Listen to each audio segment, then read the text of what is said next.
Pourquoi le fait que tu sois nul est ton meilleur atout dans la capoeira? Tu peux poser la question à tous les profs qui ont commencé à peu près à ma génération, fin des années 90. Tu vas leur poser la question, est-ce qu'ils étaient doués quand ils ont commencé? Et 99,9% vont te dire non. Et c'est grâce à ça qu'ils sont devenus profs. Ceux qui étaient très doués au début, ce que j'appelle personnellement les étoiles filantes, c'est des gens qui arrivent, qui casse tout, qui perturbe tout, parce qu'il y a des gens qui s'entraînent depuis 5, 10 ans, et le mec, il arrive et en 6 mois, il a son niveau. Mais par contre, 6 mois plus tard, il est plus là.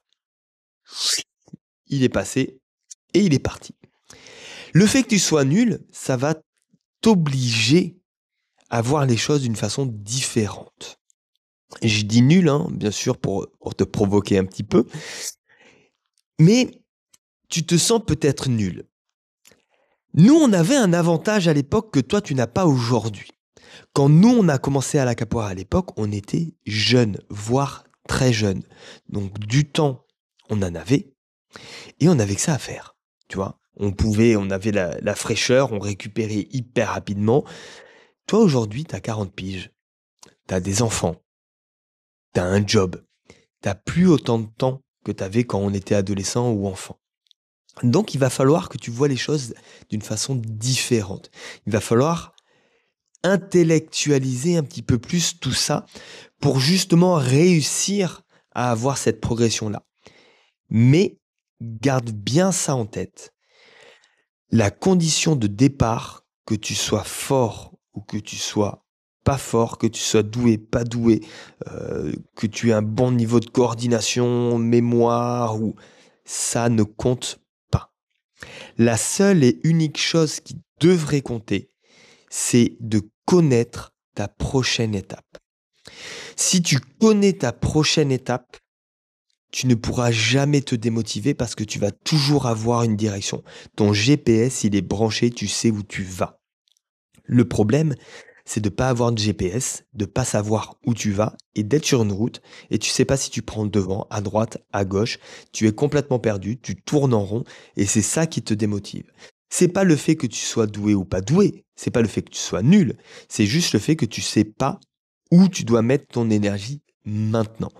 Dans tes premières années de capoeira, tu dois mettre ton énergie dans développer de la technicité, apprendre à faire les mouvements, et en parallèle, apprendre à développer des qualités physiques, souplesse et force. C'est ton seul job pour le début. Ensuite vient la ronde. Le jeu de capoeira, c'est quoi? Comment je peux jouer avec mes atouts, la capoeira, du mieux que je peux, là, tout de suite, maintenant, avec mes contraintes. Tout comme une partie de poker, ce qui compte, c'est pas forcément les cartes qui sont distribuées, mais c'est comment tu vas te servir de ces cartes-là. On peut gagner une partie avec des cartes de départ qui sont complètement éclatées. C'est exactement la même chose. Tu vas pouvoir progresser dans la capoeira, même si ton niveau de départ, il est négatif. Tu vois, tu es au -10. C'est pas ça qui compte. Ce qui compte, c'est de savoir où mettre ton énergie. Si tu sais où mettre ton énergie, eh bien, tu mets cette énergie à ce niveau-là, à cet endroit-là. Donc, tu as un retour immédiat. Tu vois que tu progresses. Ça t'encourage. Et du coup, la roue est lancée.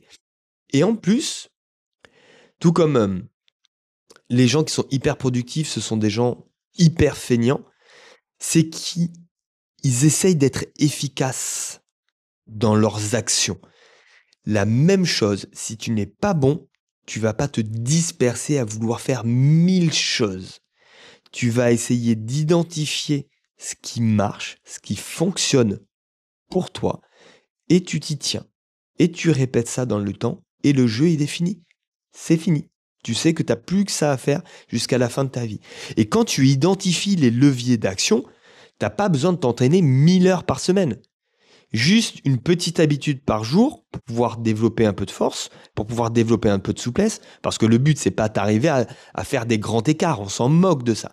Le but, c'est d'avoir suffisamment de souplesse, déjà, un, pour pouvoir durer dans le temps, et deux, pour t'aider à faire les mouvements que tu as envie de faire. Et après, tu as juste à répéter ça dans le temps, et c'est bon, et c'est fini. Donc tu vois bien que c'est pas une histoire de prédisposition, mais c'est une histoire d'organisation. Il faut connaître la prochaine étape. Et ça, c'est tout le job que tu vas faire et c'est tout le job de ton prof aussi. Tu dois discuter avec lui. Qu'est-ce que je dois faire maintenant? Qu'est-ce qu'il faudrait que je fasse là maintenant? Il ne faut pas que ce soit quelque chose d'abstrait. Il faut qu'il y ait une progressivité. Il faut qu'il y ait un point de départ, un point d'arrivée. C'est grâce à ça que tu vas pouvoir garder la motive pour pouvoir avoir accès à tout ça. Donc le fait que tu sois nul, c'est un super atout parce que tu ne vas pas disperser tes efforts dans 1000 actions qui vont rien te rapporter. Tu vas être obligé de t'extraire de ton point de départ pour pouvoir aller chercher 1 degré de souplesse en plus, 1 degré de force en plus, 1 degré de technicité en plus.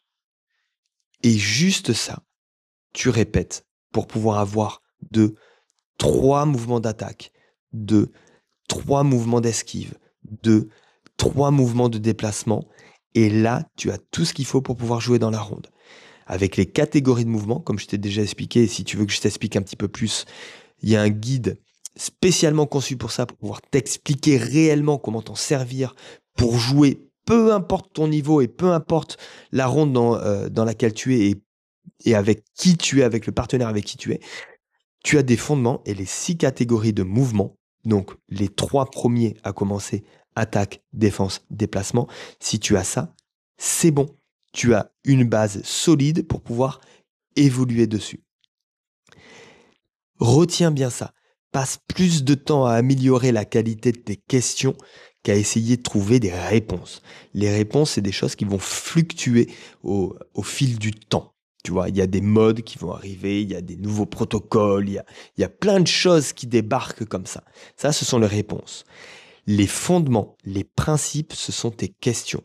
Passe plus de temps à essayer d'identifier quelle est ta prochaine étape que d'essayer de disperser ton énergie dans 1000 choses pour te rendre compte en fait que c'était ça au début. Ça peut être intéressant de se perdre, mais si tu veux continuer la capoeira, si tu veux en faire quelque chose qui te serve au quotidien, à une pratique qui va t'amener à une expansion autant physique que mentale, tu as tout intérêt à passer du temps sur la qualité de tes questions plutôt qu'à essayer de trouver des réponses pré-mâchées. C'était tout pour moi, pour aujourd'hui, pour cette série de les leçons un petit peu que la capoeira m'a enseigné. Et en 25 ans d'enseignement, j'ai vu des gens qui ont commencé. Et ceux qui restent, ce sont ceux qui n'étaient pas bons au début, qui avaient eu des challenges à relever. Parce que quand tu relèves un challenge, tu as un sentiment d'accomplissement qui est incroyable. Et par contre, c'était ceux qui étaient accompagnés dans ces challenges-là. Ils connaissaient les étapes, ils connaissaient le chemin, ils savaient quoi faire exactement. Si tu as un challenge qui est trop gros et tu sais pas comment aller le chercher, c'est sûr que tu vas abandonner. Donc, entoure-toi bien et des personnes référentes autour de toi qui vont t'indiquer le chemin à suivre. Et toi, de ton côté, identifie les objectifs, les prochaines étapes. Like, si tu as des difficultés, des prochaines étapes, tu sais pas comment les résoudre, tu me poses les questions en commentaire, comme ça je pourrais t'y répondre avec une vidéo directement, avec des ressources que j'ai déjà. Je te souhaite le meilleur, des bisous dans ton cœur